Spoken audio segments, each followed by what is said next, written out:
Effect of a solvent in SN2 reactions. Polar aprotic solvents are ideal or most suitable to carry out SN2 reactions.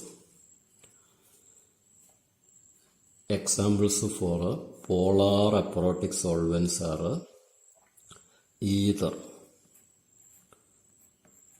or diethyl ether. Here R is equal to C2H5 group. Chloroform,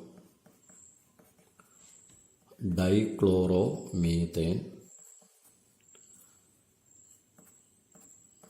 nitromethane, acetonitrile or methyl cyanide, dimethyl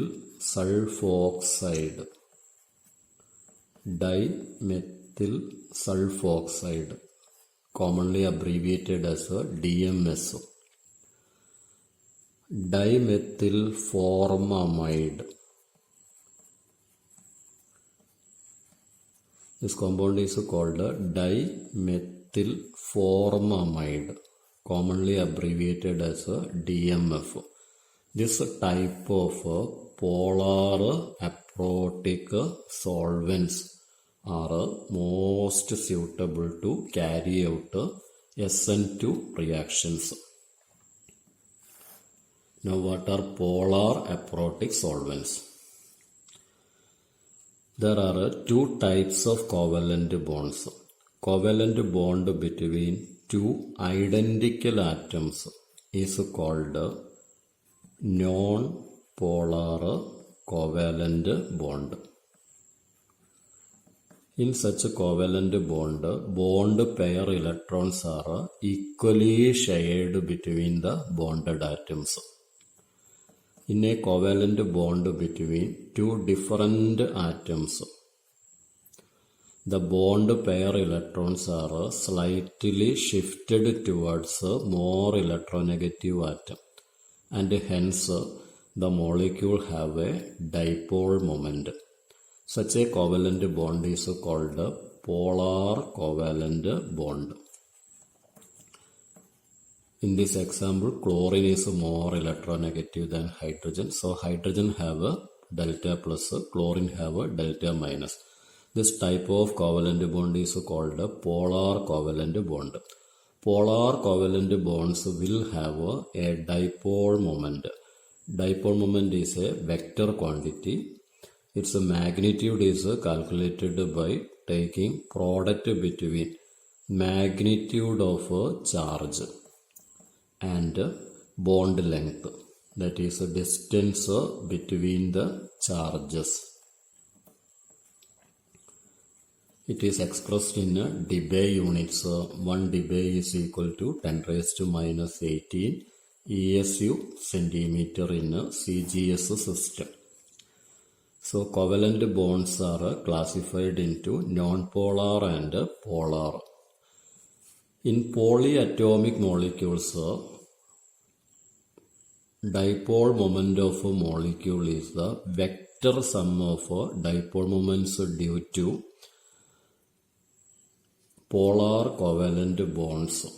For example, in water, the resultant dipole moment is not equal to 0 due to the angular shape of a water molecule.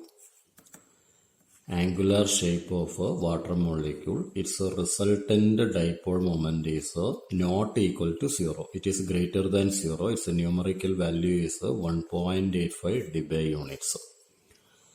But in carbon dioxide, due to the linear shape of carbon dioxide, its resultant dipole moment is equal to 0. Dipole moment is a vector quantity and its direction is towards the electron flow. So here it is mutually cancel each other because carbon dioxide is a linear molecule. So resultant dipole moment or net dipole moment of carbon dioxide molecule is equal to 0. Therefore, based on a resultant dipole moment, molecules may be classified into polar and non-polar. Non-polar molecules have a resultant dipole moment equal to 0. But polar molecules have a non-zero resultant dipole moment. Based on a dipole moment, solvents are classified into two types: polar solvents and non-polar solvents. Polar solvents have a dipole moment greater than 0. Examples: water is the most simple example. Water have a dipole moment 1.85 dB because of the angular shape.